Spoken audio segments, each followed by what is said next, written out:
produces the similar amount of the calorific value, and that's why the biodiesel is one of the alternative, and it is much more attractive as compared to bioethanol and biobutanol in terms of the diesel engine.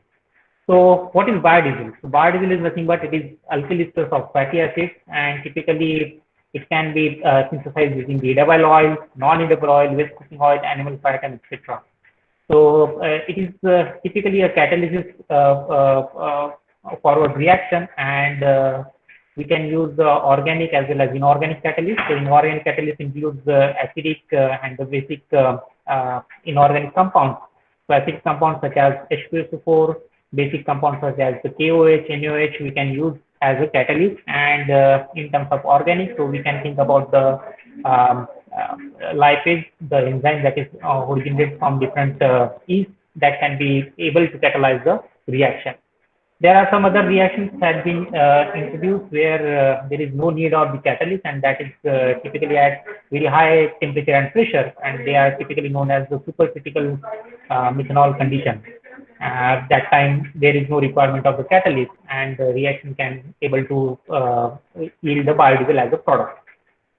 So if you look around the overall reaction scheme, so overall reaction scheme looks like very simple. So it is just triglyceride, that is the oil or the lipid, and it has three fatty acid chains. So of course we need 3 moles of methanol, and in presence of catalyst, if we carry out this reaction, we will get the 3 moles of the biodiesel and 1 mole of side product. Okay, so it is cannot be minimized. So it is a side product, is the glycerol. So the reaction occurs in 3 visual. So if you want to write an elementary step, so elementary steps look like the first, the triglyceride molecule converts into the diglyceride, then the diglyceride converts into monoglyceride, and monoglyceride into glycerol.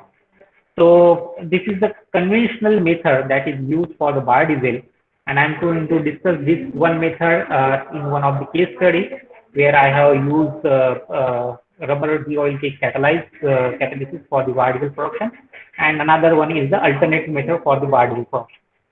So when we look at the biodiesel process, so we found that 60 to 80% of the overall biodiesel production cost comes from the feedstock that we are going to select for the production.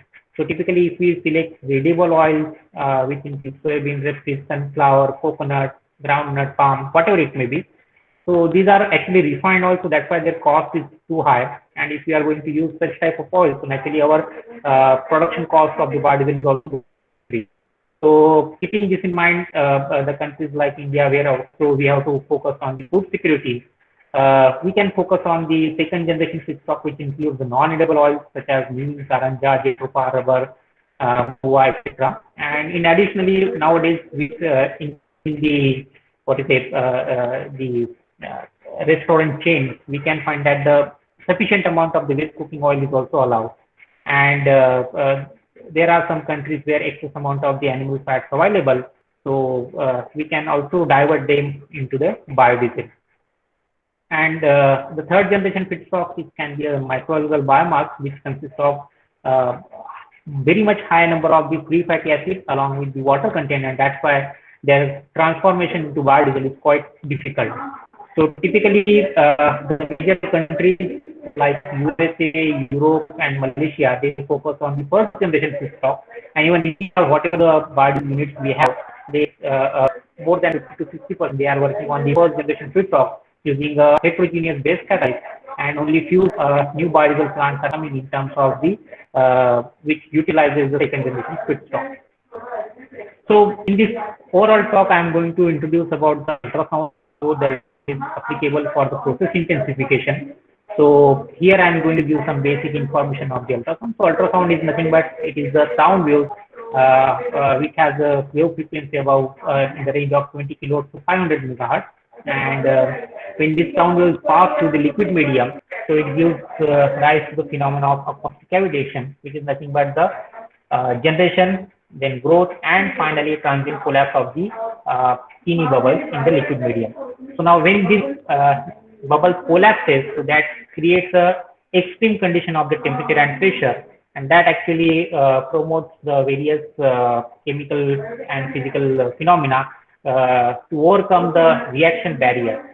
So if we talk about the physical mechanism, so like microturbulence, jet waves, these are some of the physical phenomena generated through the transient cavitation collapsation, which actually helps the mixing of two immiscible fluids or the two immiscible media to result in the fine emulsion, and that actually reduces the mass transfer barrier.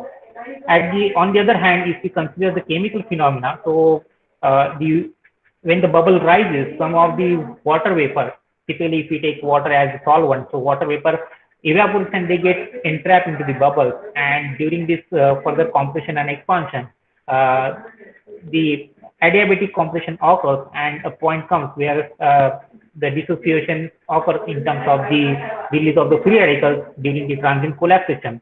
And that free radicals are highly energetic in nature, and they can able to carry out or promote many reactions. So that is the overall mechanism which I'm going to use here in the further discussion as a process intensification tool for the biodiesel production. So here I'm going to discuss the first case study that I have carried out in my PhD work. So it is acid catalyzed transition process, and it was already published in the INDC. So you can refer this paper for further details also. So here I have selected several non-edible oils. So that includes castor oil, jatropha, rubber seed oil, waste cooking oil, and the oil. So all these oils are like palm oil is procured from the local shop, whereas castor, jatropha, rubber seed oil, they are actually extracted using the software extraction unit inside the lab, and waste cooking oil is collected from the hostel mess of the IIT Guwahati campus. And the different chemicals I have utilized in this study is the sulfuric acid, chlorosulfonic acid, methanol, and to remove any moisture content, the methanol is converted into anhydrous methanol by using the distillation process. So in another study, I have already optimized the blending composition of the different non-edible oils. So based on that study, here I have selected the composition as jatropha oil 15% by volume, castor oil 10% by volume, waste cooking oil 25% by volume, palm oil 20%, and remaining 30% is the rubber seed oil cake. Seed oil is 30%. So when these oils are blended, so again physical characterization is one of the important. So I found that the acid value of this blended feedstock is around 12.42 mg/kh per gram. Density is around 0.921 gram per ml. Viscosity is 28.95 millipascal second at 40 degrees centigrade, and the average molecular weight, which can be calculated using the formula, which includes the difference between the acid value and the saturation value, that comes around 883.4 gram per mole. So now you can see that the acid value of this blended feedstock is quite high. It is 12.42, and here we cannot use the base catalyst. If we use the base catalyst, so rather than producing biodiesel, we end with the soap. So we don't want to produce soap, and we want to produce the biodiesel. That's why either we can process with two-step process, in which one step is carried out by using the sulfuric acid, that is known as the esterification, where the free fatty acid is getting converted into the biodiesel, and the acid value gets reduced. And when it is lower than the 2 mg/kh per gram, then we can think for the base catalyst. Our other option is that we can select the simultaneous esterification transcriptive process using the either heterogeneous or homogeneous acid catalyst, and that will give you the final production of the biodiesel. But there are several limitations of using the acid catalyst because the kinetics is quite slow, and that's why we need some process intensification tool to optimize the operating parameters as well as to get the maximum minimum time. So this is the overall experimental protocol that is followed in the whole study. So initially the rubber oil was extracted from the seed, and whatever the rubber de-oil seed cake was there, so it was just dried in oven at 110 degrees centigrade for 3 hours, so that if any hexane or any other solvent is there, it just gets evaporated. Then from that de-oil seed cake, in this study, I have prepared two catalysts. One is sulfuric acid, another is chlorosulfonic acid. So this is nothing but it is a carbonaceous material, and we are just introducing some activities on it, so that we can actually convert the waste into some utilizable part. Because when we want to convert the homogeneous catalyst into heterogeneous catalyst, and actually there are two types of catalyst. One is overall catalyst, and another is the support material, and on which the active sites are deposited. So typically, if we think for the second type of catalyst, so support material is one of the important criteria, and there are many already published literature. You can find that there are suitable number of supports can be found out, and majority of these supports are at the costlier end. So that's why here the target is that if we can utilize the waste to make a heterogeneous support for the catalyst, and that can be in a more cheaper way. So that is the overall idea. So the de-oil feed cake was used to prepare the catalyst. So here, after drying the de-oil cake was again finely powdered, and then it is mixed with the acid in the ratio of 1:2. So 1:2 means 1 gram of this de-oil cake and 2 ml of the acid. So in each case, we have used two different acids, and two different catalysts were prepared. After completely mixing, what we have done, so we have just keep the catalyst in the for the calcination at 300 degrees centigrade for 5 hours, and after the calcination, the catalyst is cooled down and kept into desiccator, and further characterization was carried out. So comparing the characterization, when we come to the final conclusion that out of these two catalysts, which one is having more superior nature or more superior active site, we can use further that in the remaining process. And for the experimental protocol, initially the process was optimized using the single step process. So single step process is here simultaneous esterification and transesterification. So there are no separate process we are going to take. Then just to understand what is the limitation of that process, we have converted the same process with same optimized parameter into two-step process. That means here the esterification is carried out separately and transesterification is carried out separately, and just to evaluate how the yield is getting changed or how the kinetic constants are getting changed to evaluate that process parameter. Again, here we are using the heterogeneous acid catalyst, and when we add heterogeneous acid catalyst, so the overall reaction system becomes very phasic in nature, and therefore the mass transfer barrier increases. And when we are applying again ultrasound, so ultrasound actually is giving something difference in the final result. And on what scale the ultrasound is actually acting in terms of the process intensification, to analyze that one, we have carried out the kinetic and RMS analysis. And here we are used two kinetic models. The first one is pseudo first order kinetic model. That is a normal kinetic model which typically we use for the simple reactions. And second one is the Ely radical kinetic model. So here actually we are considering the heterogeneous base catalyst, and the reaction is going to be occur under heterogeneous base catalyst. So these are the some analysis of the catalyst that I have prepared.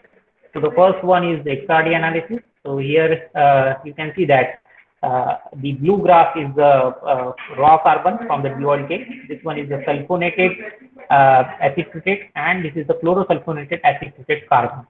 And you can find that the intensity of this 002 plane, so that actually indicates the on the catalyst surface is the availability of the polycyclic aromatic carbon chips. That is the support material, which increases, means the structure of the carbon is getting more and more imposed to the surrounding area. And another plane is 101 plane. So that roughly indicates the presentation of the graphitic structure. So that means whenever we are adding some active sites like SO3, SO3 group, SO3H group, so that will be getting impacted with this 101 plane. And that's why if the intensity is increasing, you can find that it is more highly intensive in this chlorosulfonation, and it is not available in the raw carbon from the oil cake. So that's why it indicates that the sulfonic group is getting attached on this graphitic structure of the carbon atom.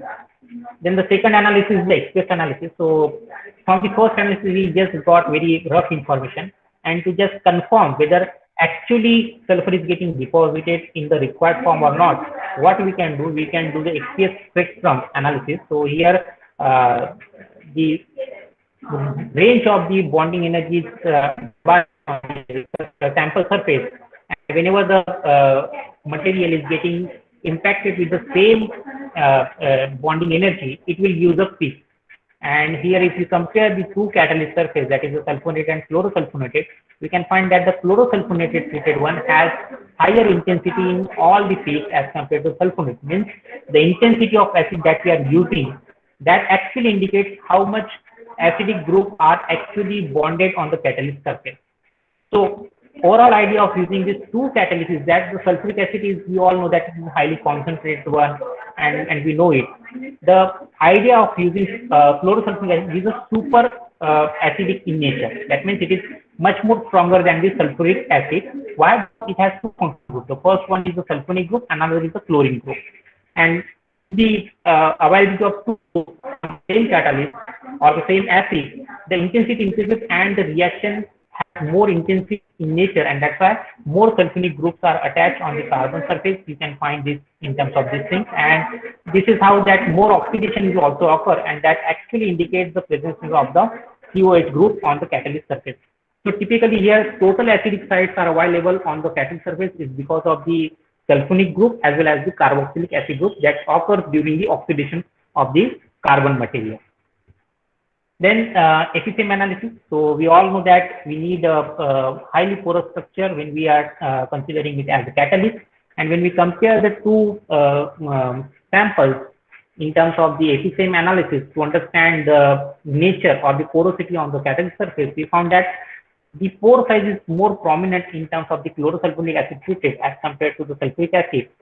So when we think about the probable reason, we found that as I have already said, that sulfonic acid has only one functional group, whereas the chlorosulfonic acid has two functional groups. And during the calcination reaction at 300 degrees centigrade, the whatever chlorine is available that is not reacted with the surface or whatever it may be, it will actually get evolved as a CO2 gas, chlorine gas. And when we evolve from the catalyst material, it actually creates a more bigger porous material, pore structure as compared to the sulfonic acid treated material. Then to analyze the surface area, we have used the surface area and pore size analysis. And here we find that the isotherm that we get, it is type 1 and type 4 isotherm, which represent the mesoporous and the microporous structure of the material. And typically, if we compare the surface area for the chlorosulfonic acid is quite high as compared to the sulfonate acid treated. And the EDX analysis also shows that the presence of chlorine is negligible, but the sulfur deposition is quite high in these two acid catalysts if we compare together. And in terms of total acid density, so here we can use the titration method. So detail about that titration is already provided in an I and EC paper, so you can refer to that one. And that actually indicates that we have to take a dilute base solution, and we have to add known quantity of the acid catalyst, and we have to thoroughly mix it for 30 minutes. And whatever the base is get neutralized on the catalyst surface, that again can be titrated against the weak acid, and that gives the idea how is the acidic sites are available on the catalyst surface. So based on this analysis of this surface of the physical characterization of the catalyst, we found that the chlorosulfonic acid is quite efficient in terms of the deposition of the active sites on the rubber D-oil cake, and that's why we have selected this chlorosulfonic acid in the further studies. So, sir, can you actually, sir? Yeah. The PPT is not visible, sir.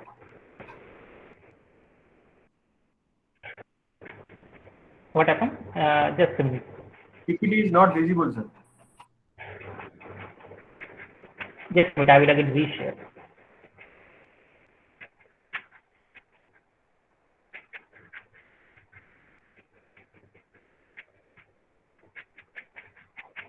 Now it is visible?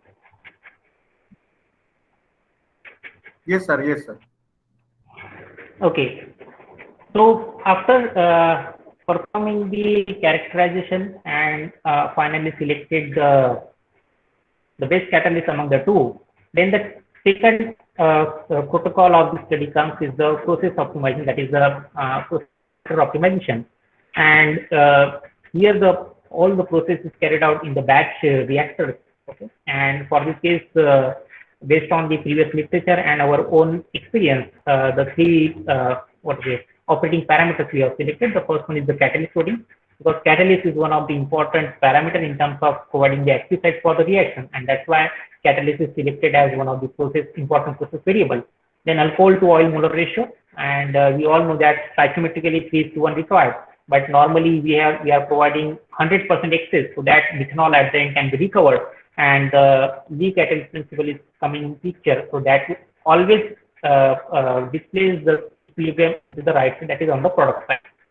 And here again we are using the heterogeneous acid catalyst. So when we are changing the homogeneous base to homogeneous alkali, then homogeneous alkali to heterogeneous base, and heterogeneous base to heterogeneous acid.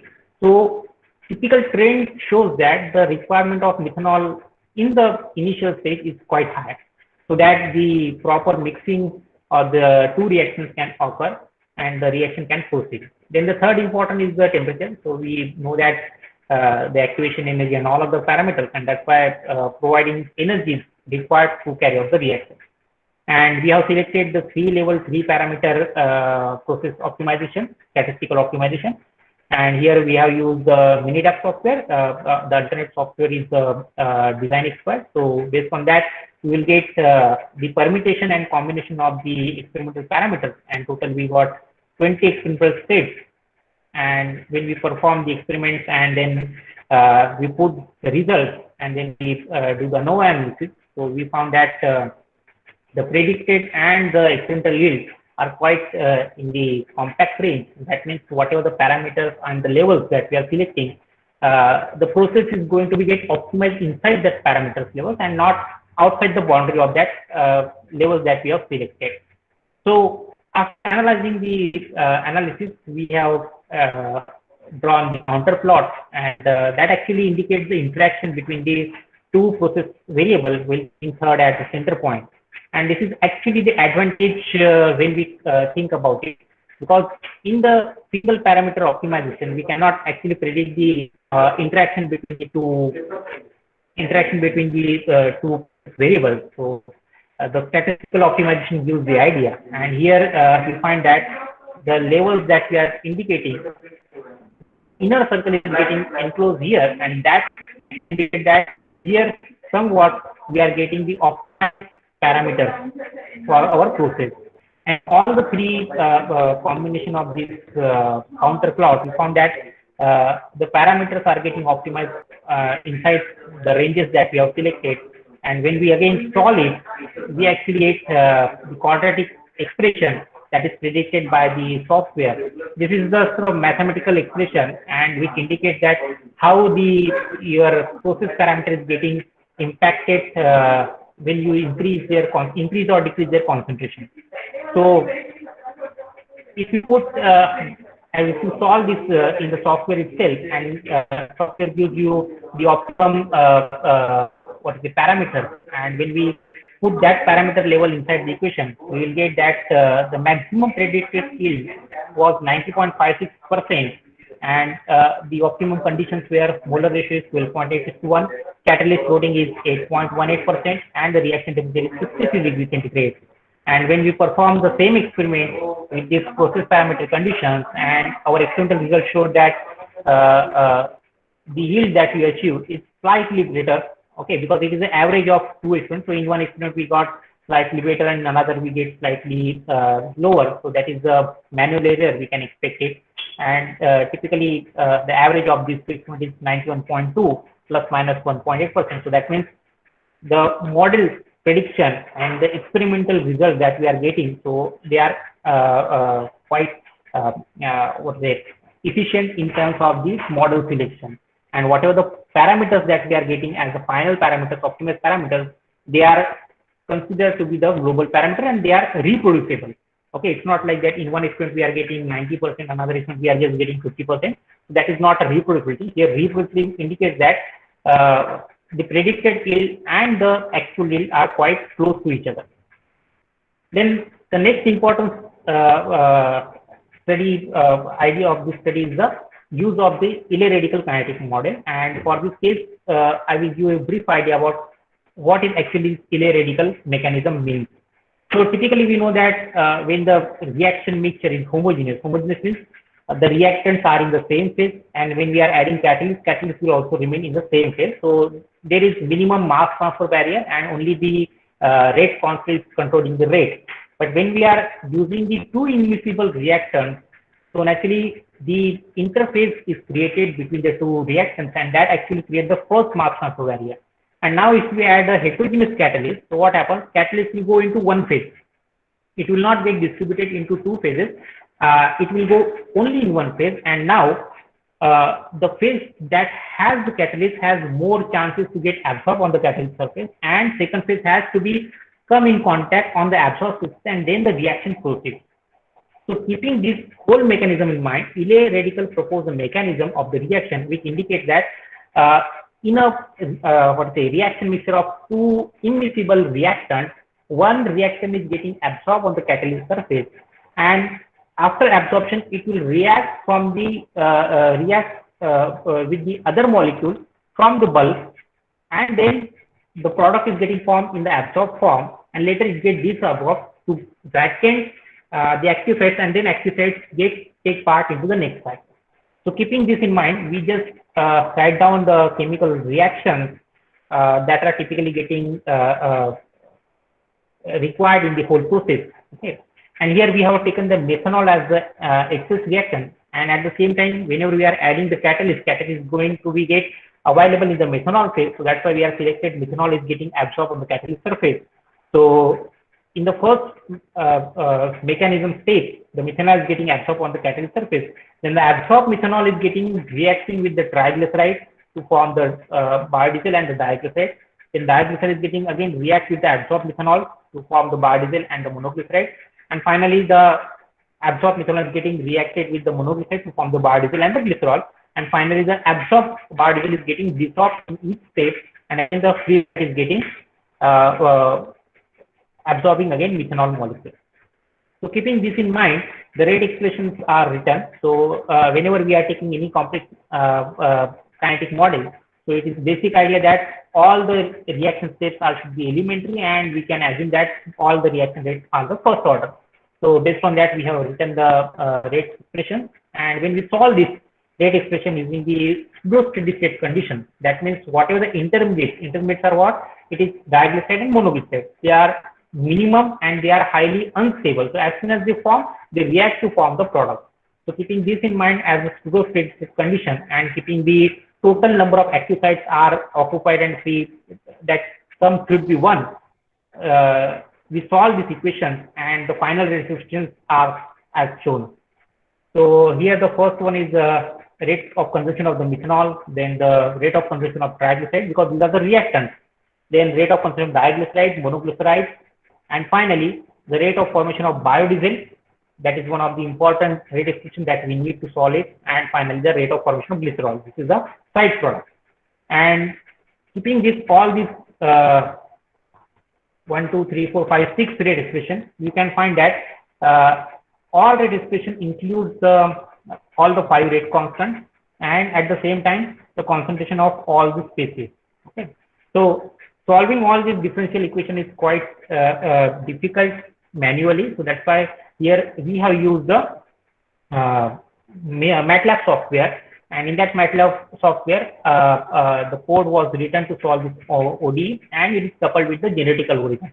Now, genetic algorithm is one of the tools that is available in the MATLAB, and that actually it is an iterative process where if we have some equation and we don't know the exact solution, so what we can do, we can start with some initial gauge, and MATLAB will create 1,000 population, so 1,000 data points, and with the initial and final gauge, it will solve that all the data points. And then again, to reach the actual solution, what MATLAB does, so best 500 solutions are kept and rest 500 are discarded, and then again 500 are get duplicated, and so how we can go close to the actual solution. And by solving this type of iteration, so after 70, 80 iteration, we will get the values of the all K1 to K5, and when we put that value in the equation to solve the whole equation simultaneously, all the equation, and when we put the time interval of 1 minute, we will get a continuous curve like this. And these data points are the sample points which are taken from the experimental and that are analyzed using the NMR, so that we can get the convergence. So we find that the model is predicting quite good results because R square is around 0.95 and above. That's why whatever the model we are predicting, it is compatible with the experimental conditions. Secondly, after analyzing all these constants, we have compiled the constants here. So the same process was carried out for the two-step process. Okay, so this is the data point for the single-step process using the Ilya radical kinetic model. So here control experiments means the experiments are carried out in presence of the mechanical agitation. So there is no sonication used in this process and only mechanical agitation using the magnetic current at 600 RPM was carried out. And then second is the test experiment, that is the application of ultrasound. And here we have used the 35 kilohertz sound wave with 35 watt total power output ultrasound bar. And we found that there is a variation in the rate count. Okay, so how the variation came? So variation, we can see that the K1 actually decreases with application of ultrasound. Then K2, K3, K4, K5, they all increases with application of ultrasound. So we have to analyze it further. And again, when we are carrying out the esterification and the trans-esterification simultaneously, there is a disadvantage because the FFA that is reacting with the methanol is going to produce the biodiesel along with the water molecule. And presence of water molecule actually make the main trans-esterification reaction reversible in nature. So that's why here totally we are carrying out this experiment for 3 hours and we are getting some data points.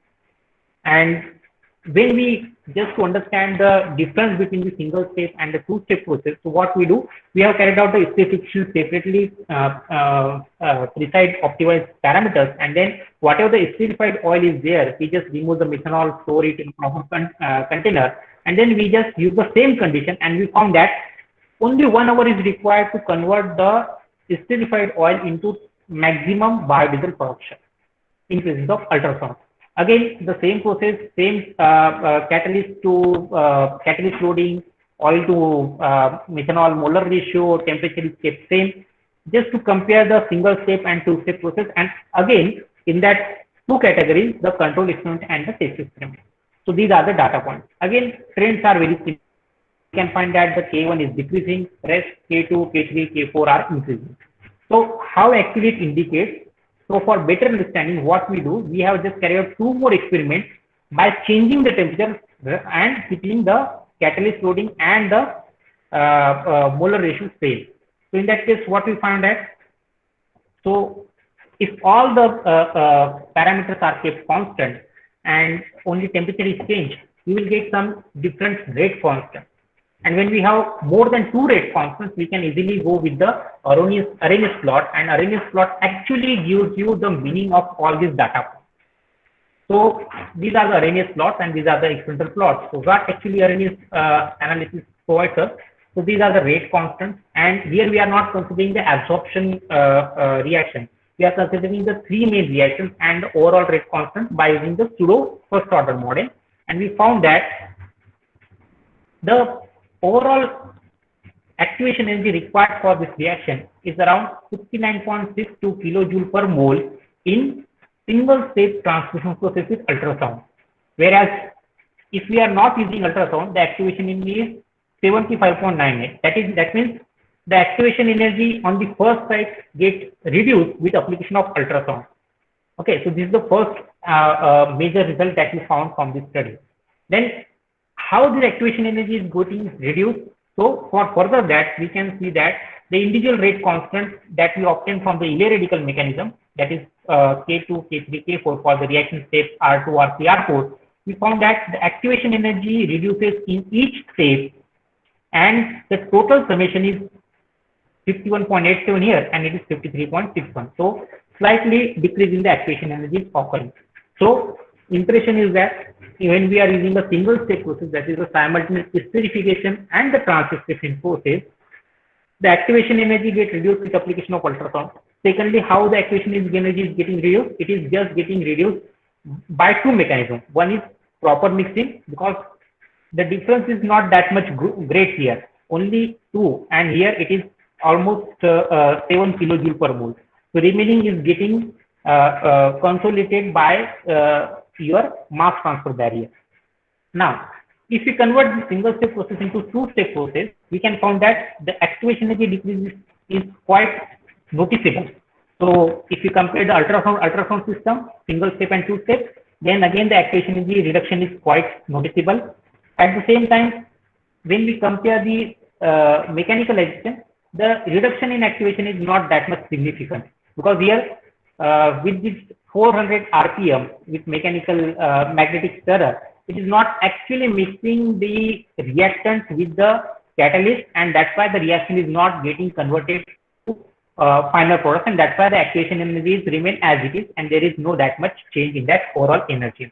But if we compare the individual reaction, and we compare the ultrasound, because ultimately what we are able to see that with application of ultrasound, the activation is getting reduced, we are getting higher product yield and whatever it may be. So how actually it is happening? So this is giving indication that the sum of these three reaction states is almost 50% in the two-step process, whereas it is more than 70% in the single-step process. That means the presence of water molecule, because in single step is trans-esterification process, what is happening? You are actually using the esterification as a first step and then followed by the trans-esterification, and in that case what is happening? The water molecule available in the reaction mixture is actually making the reaction reversible in nature, and that's why the more activation energy is required here. And when we separate that water molecule through the separate esterification process, and we use only trans-esterification step in the second step, then we can find that the activation energy is quite reduced significantly. So this is some of the points that actually required when we are going to scale up this process. Because ultimately, when we carried out the reaction in the lab scale, then pilot scale, and then ultimately the commercial scale, we all need the rate constant activation energy like this for data. Okay, so if we know the mixing parameter, if we know the rate constant, then it will actually help in designing the reactor and the mixing chamber that we are going to use. That means mechanical agitation is not going to help in terms of the heterogeneous catalyst application, and we have to go for some reverse mixing options, and it may be the ultrasound probe we can introduce inside the reactor at specific location, and then again we can evaluate the rate constant, and that can be optimize the overall process. Then whenever we are thinking for the heterogeneous catalyst, and when we are taking the in situ synthesized catalyst, so we have to think for the recyclability of that catalyst, and we have to consider it as one of the economic points in terms of the catalyst application. So reduction in catalytic is one of the prominent parameter that we have to look into. And when we compare the performance of the chlorosulfonate acid catalyst in the single step as well as the two-step process, so we can find that this is actually the yield at the end of the reaction time we got. So we can find that the decrease in the yield is always there, but the reduction in the yield is quite minimum in case of the two-step process as compared to single-step process. So single-step process, you can find it is 90%, it is below 80%, and it is just 50%. Whereas in case of the two-step process, it is above 90%, it is almost 90%, it is 85 to 90% in between. So that reduction is very, very less. Okay. On the other side, if we just compare their acid density, so that means the active sites available on the catalyst surface, we found that in a single step process, the leaching of active site, leaching means the separation of the catalyst surface from the functional group, it is quite prominent. And why it is happening? Because of the water molecule, because water molecule is available, and that actually take out some of the sulfonate group with them, and that is what we are finding, that the acidic density is reducing quite prominently in the single step process as compared to two-step process. Whereas two-step process, it is just only 10 to 12% reduction. So with this 3 cycle analysis, we can say that up to 4 or 5 cycles, we can significantly recycle the catalyst in two-step process by changing some ratio. Like in first cycle, if you are using 100% fresh catalyst, in second cycle we can add 20% fresh catalyst and 80% recycled catalyst to maintain the same activity. And in this way, we can thoroughly think for the commercial process optimization of this biodiesel process. And whatever catalyst we are discussing here, that are actually prepared from the waste that we obtain from the extraction process of the oil from the slip case. So this is the one case study. So that actually gives you some of the key outputs. That first one is the mixed feed oil stock was attractive alternate for biodiesel production. And actually, Excuse me, sir, you have not shared PPT, yeah, I have shared it. but it is not visible. I think Just a minute. I will again be sure. yes, sir.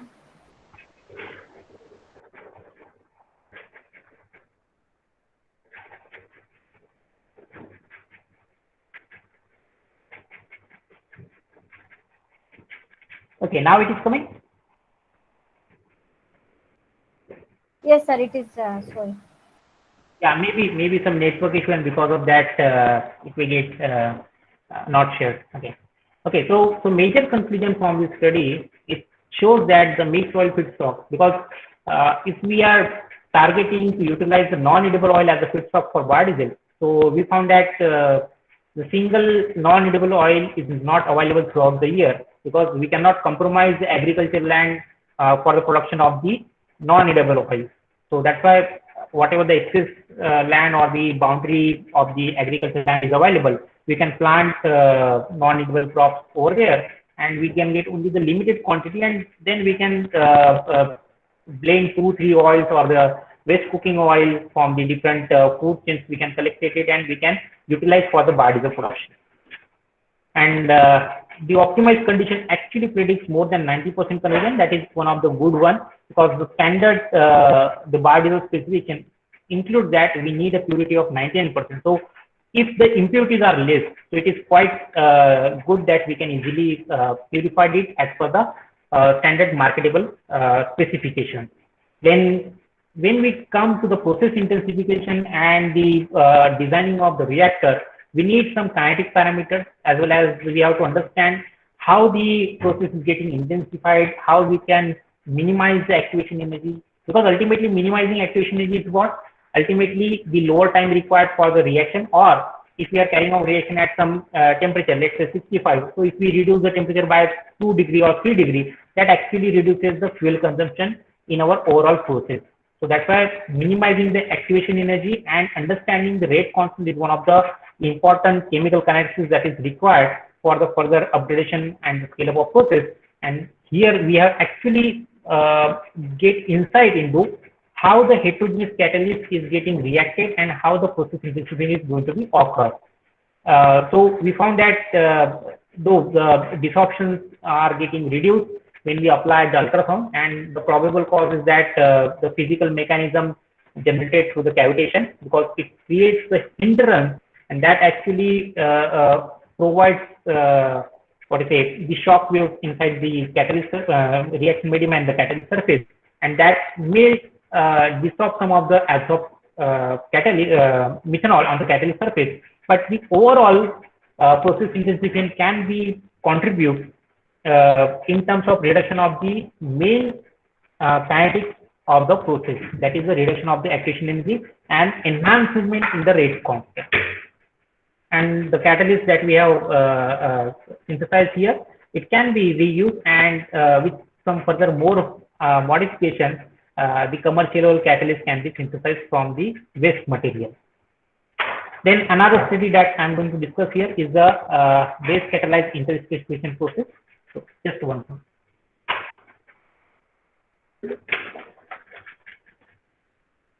If you consider the trans-specification process, so we found that throughout the worldwide, let's say around 99, more than 99%, whatever the biodiesel units are available, they actually uses the trans-specification process.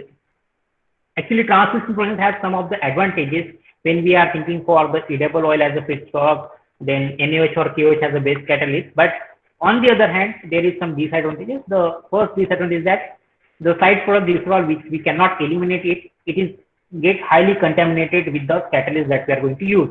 And that's why it is not getting utilized in the pharmaceutical, food, or the cosmetic industry because of the impurities. And that actually reduces the overall economics of the biodiesel process. On the other hand, when we are considering the glycerol, if we purify it or we just convert it into some other material, then also it has some of the limitations, because ultimately we have to invest some more energy, some more money to upgrade it, and ultimately whatever we are getting finally by selling it out, it is not that much incompatible. Just only that we are actually converting some high carbon material, high value carbon material into low value carbon material, and just to again make it high carbon, we are just putting some more money, and that is how this is the negative impact of the transdistillation process. So just to alternate method for biodiesel production is the interdistillation process, and here what we are doing, we are just replacing the methanol by methyl acetate. So now what happens when we replace the methanol with methyl acetate? So the reactions will follow the same mechanism, only instead of your glycerol, we will get the triacetylene as the byproduct. Now when we compare the triacetylene, so triacetylene has more higher commercial value as compared to the glycerol. Secondly, if we don't want to separate out the triacetylene, so we don't bother about it, because triacetylene is completely miscible in biodiesel. At the same time, 20%, up to 20% blending of triacetylene is permissible in the European and the US countries, because it actually acts as a viscosity improver in case of the diesel biodiesel blend. So up to 20% we can keep it, and that's why we are actually increasing the volume of the renewable fuel when we are using the interdistillation process. Of course, this process also has some of the limitations, and the first limitation is that the cost of the methyl acetate. So methyl acetate is quite costly as compared to methanol. But again, if we take some of the environmental and all the overall economics, then maybe in near future we can find that the methyl acetate can be used instead of methanol, and interdistillation process can be a alternative getting or to produce the bulk quantity of the biodiesel.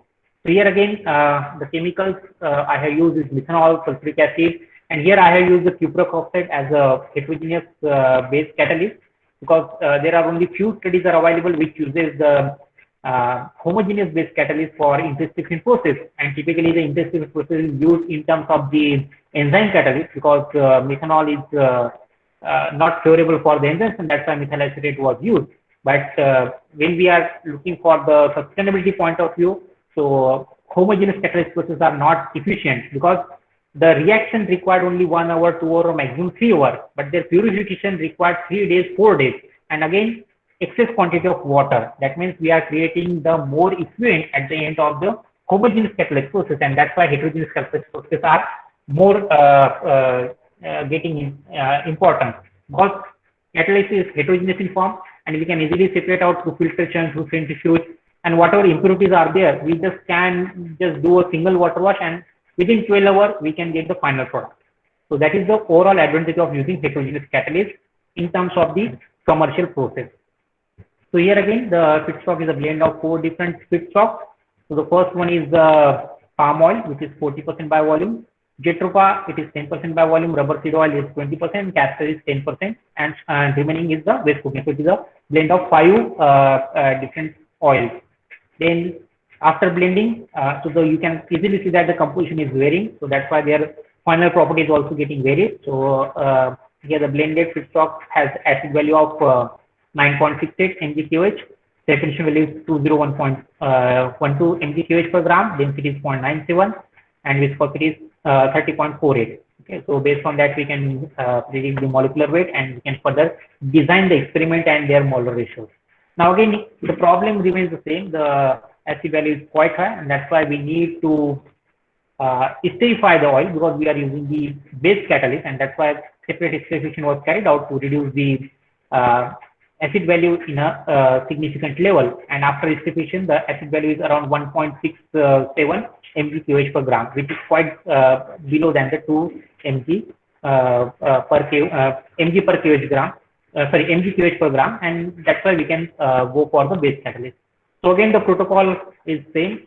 So preliminary distribution is done to reduce the acid value. Then the process optimization using the statistical design. Then here we are actually changing the kinetic model.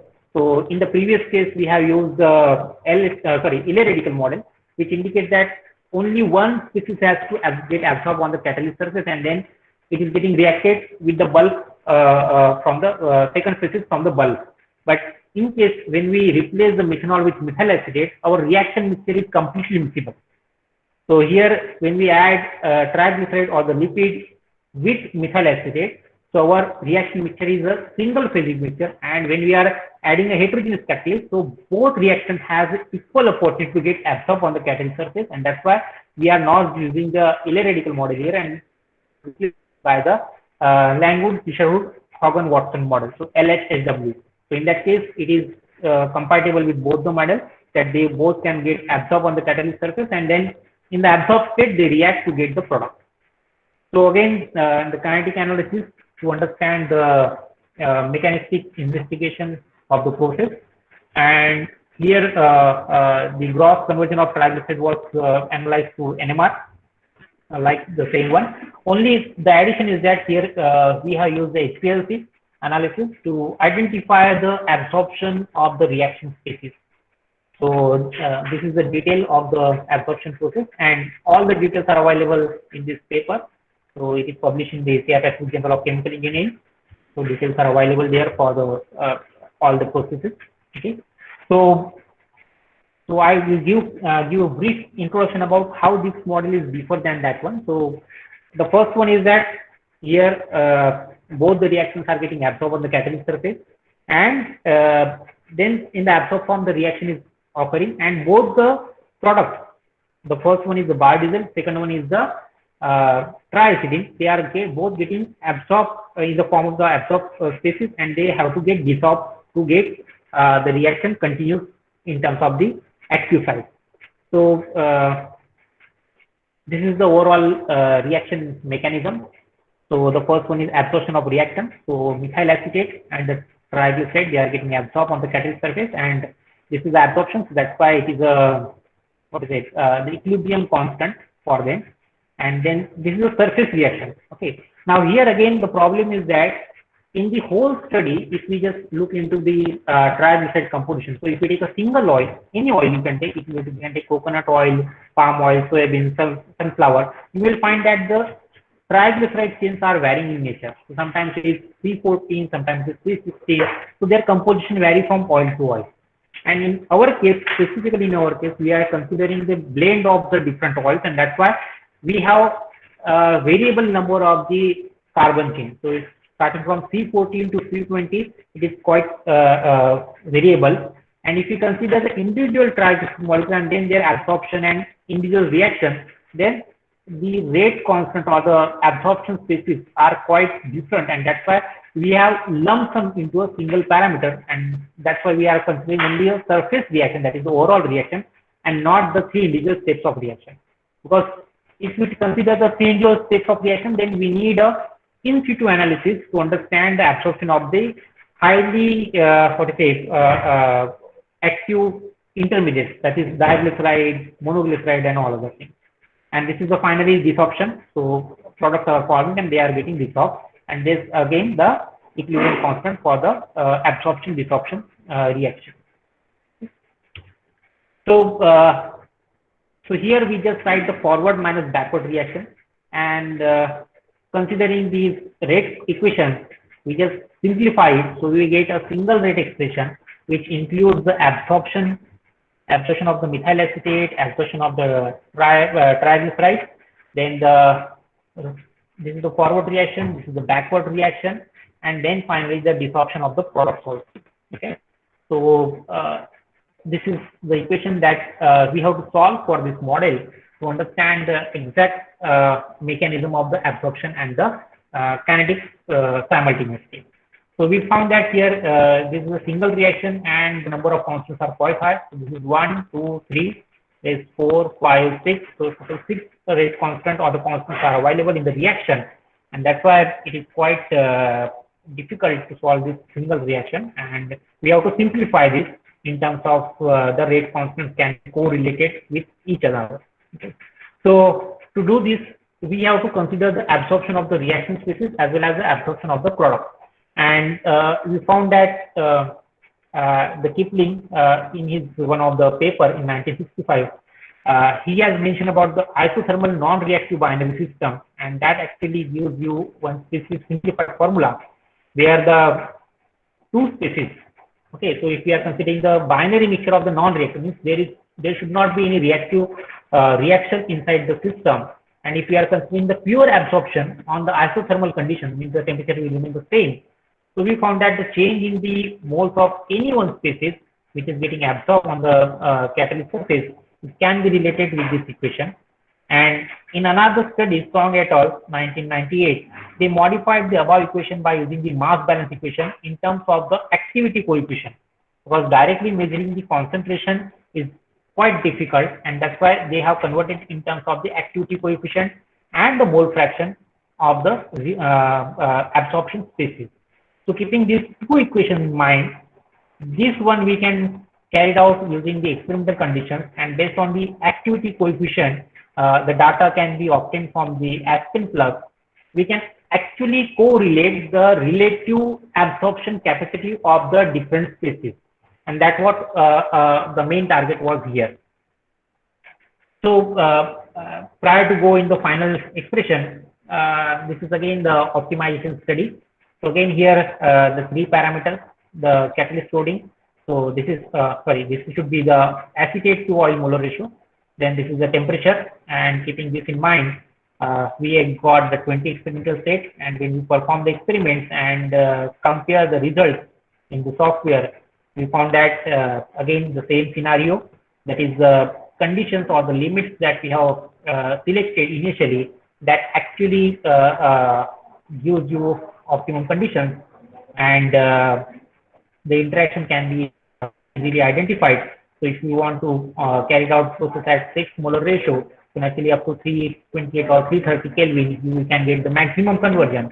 If you are increasing the molar ratio, then that time you can maybe reduce some temperature like this. We can predict, and we can actually decide the process parameters on the upper side. Only the thing is that we have to keep all the process parameters inside this inner circle, so that our optimum conditions will be remain active.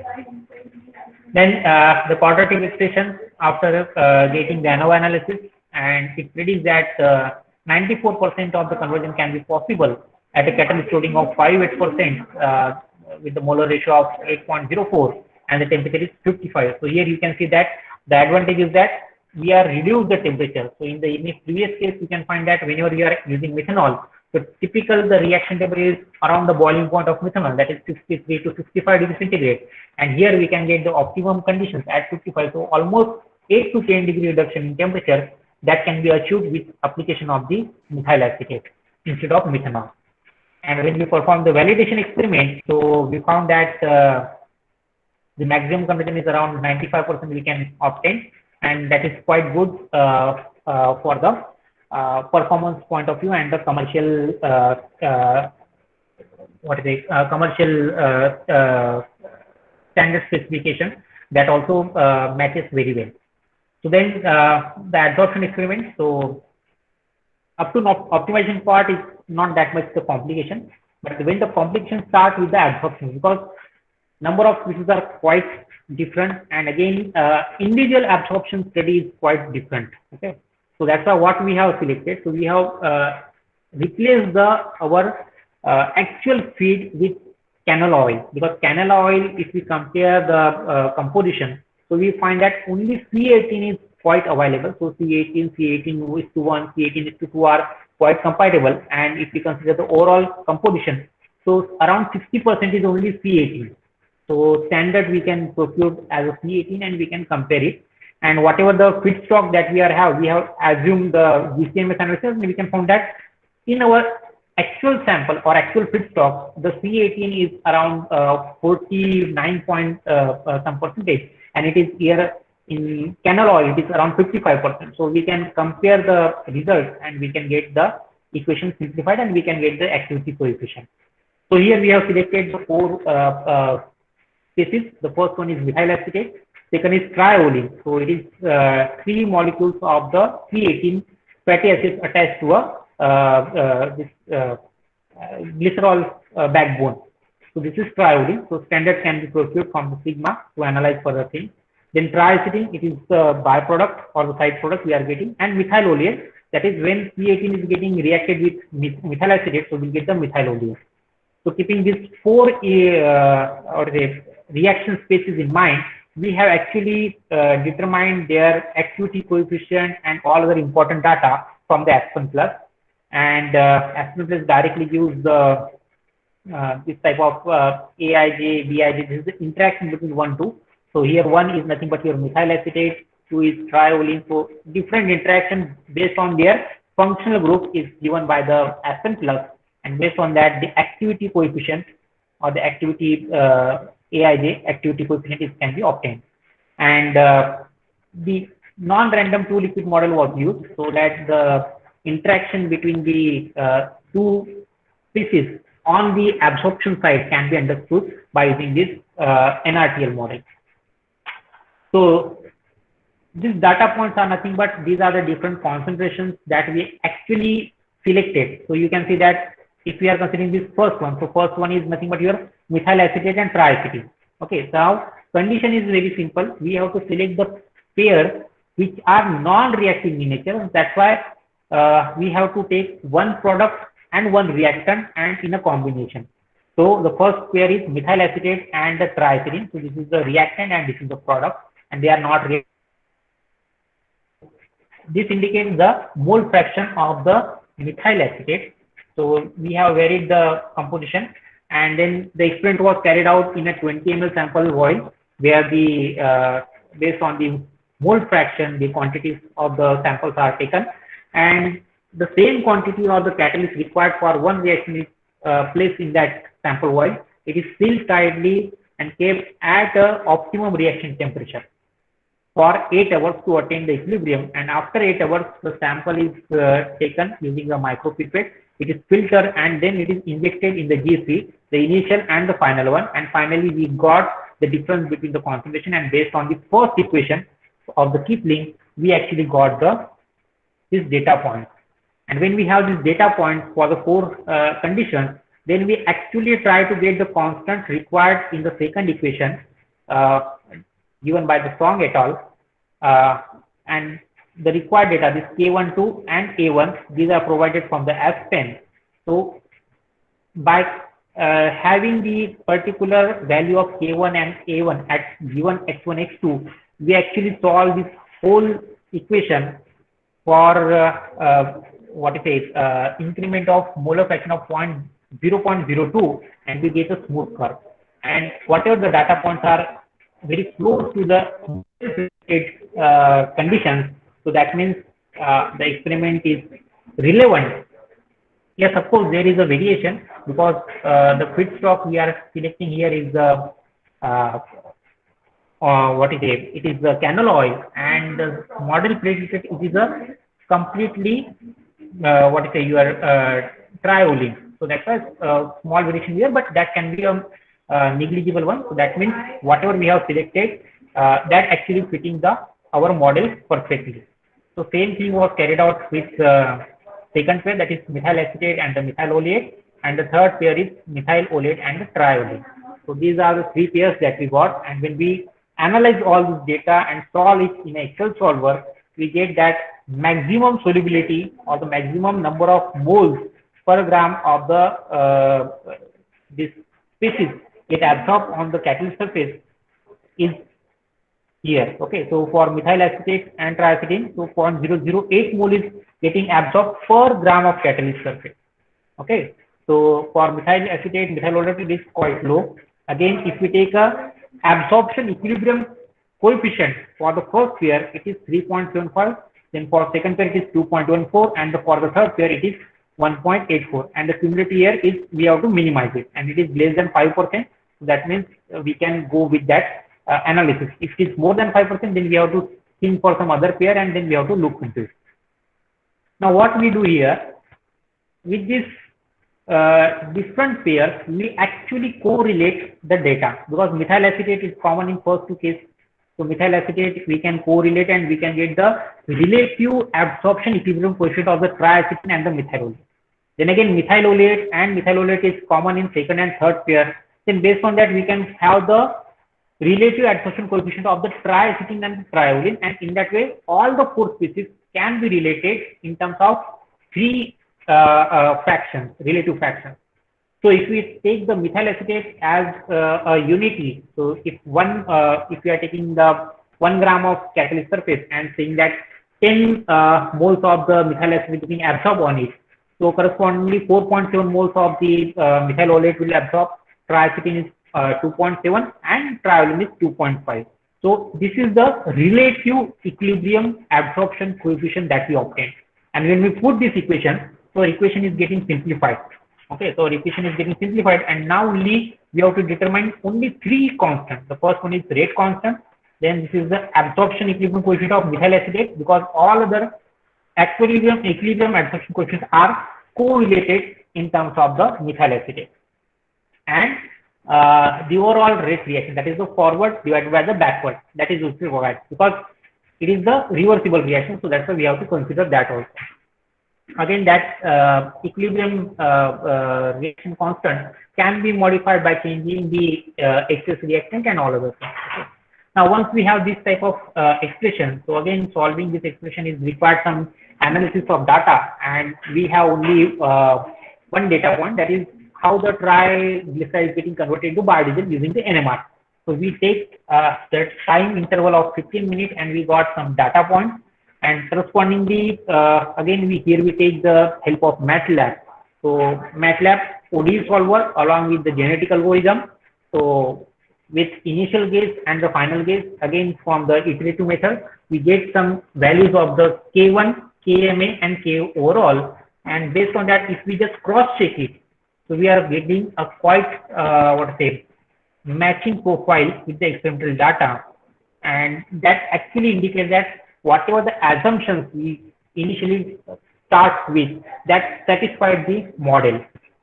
And when we have this type of data, so we just compile it with in a tabulated form. So we found that this is the optimum condition, and for this the rate constant is maximum, and this is with the mechanical agitation. So again, the same categories like what we have discussed in the previous case study. So it is the mechanical agitation and the sonication. So again, mechanical agitation is magnetic stirrer with 400 RPM, and this is with sonication. So almost 2 to 3 temperatures we require so that we can think for the Raynaud's plot. So that's why we are considering 2 more experiments at lower temperature. Okay, and we found that K1 is having the similar trend with increasing temperature. The rate constant increases. We all know this is the thumb rule of the kinetics for the exothermic reaction. Then this is the KMA and this is the K overall. And we found that with increase in temperature, the absorption equilibrium coefficient are decreasing, and that actually holds good with the theory, because at higher temperature the desorption favors, and that's why the KMA decreases, because it is the absorption divided by desorption. So that's why it is favored that one. Then secondly, if we have KMA, so correspondingly we can have the all equilibrium absorption coefficient, but I have shown only KMA what I have got from the MATLAB. And this K overall is nothing but it is the rate of forward reaction divided by backward reaction. At with increase in temperature, the rate of forward reaction increases, simultaneously the rate of backward reaction slows down because of the equilibrium attained, and that actually indicates that the K overall is increasing with increasing temperature. So whatever theory we have studied, so whole analysis is following the same theory. It is not diverting at any point. Okay. Now, when we compare these data points with the ultrasound, we found that the ultrasound is actually changing the constant. So how it is changing? So rate constant of the forward reaction is getting almost double in first 2 cases, and almost 3 times in the third case. Okay. So this is happening. Secondly, the absorption and the desorption equilibrium constant, it is getting reduced. So again, the whole mechanism is same. Whenever sound wave is passed, the completion rarefaction cycle comes into picture, and at the end of the transient collapsation, the physical and the chemical processes are favored. And in the physical process, the shock waves, jet waves are generated, microturbulence are created, and that actually hindered the absorbed species of the on the catalyst surface, and because of that, the equilibrium absorption coefficient is getting decreased for the absorption species. At the same time, if you consider this desorption species, so that actually favors it out, and it will get easily take part into the next cycle of the absorption cycle. Okay. When the rate increases forward reaction, so your overall rate kinetics or overall rate constant of the forward divided by backward, that also increases, and that actually gives you the actual intensification in the process. So intensification is what? It is a speed up. So speed up on how? By reducing the activation energy and by increasing the rate constant of the reaction. So when we plot the Arrhenius plot, we can easily see that the activation energy for the mechanically agitated reaction is around 89.04 kilojoule per mole. If we just change this mechanical reaction with the ultrasound, the activation energy is getting reduced by 25%. So that is a quite good quantity. And at the same time, the yield of the biodiesel is also compatible with the standard limit. Okay, so here again, the process was optimized. Then the application of the homogeneous system and with the heterogeneous catalyst is quite complicated, and to understand it, we need to understand the absorption.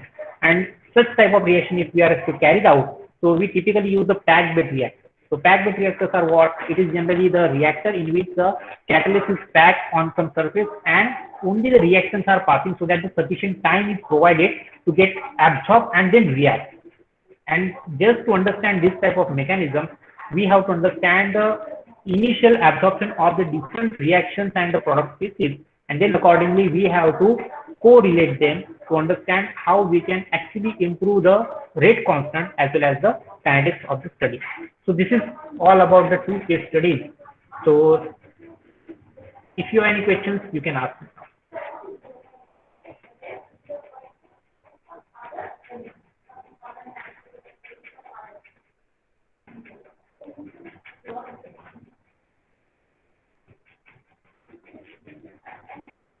Any questions?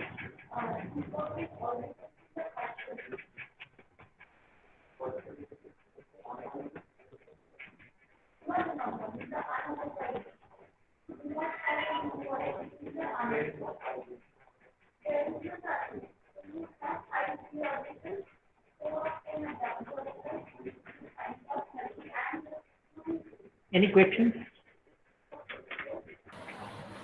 Any question from participant?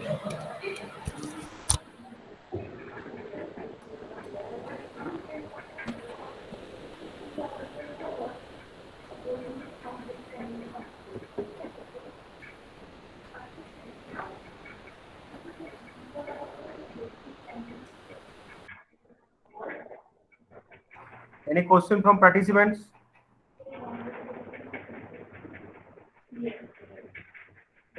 Thank you very much, sir. It's a good presentation. Yeah, thank you very much.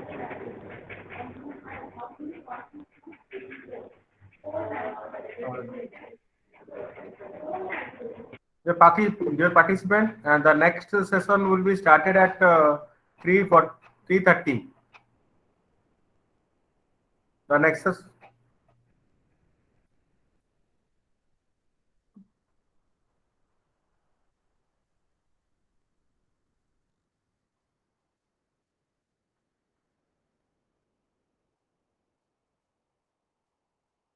The next session will be started at 3:30.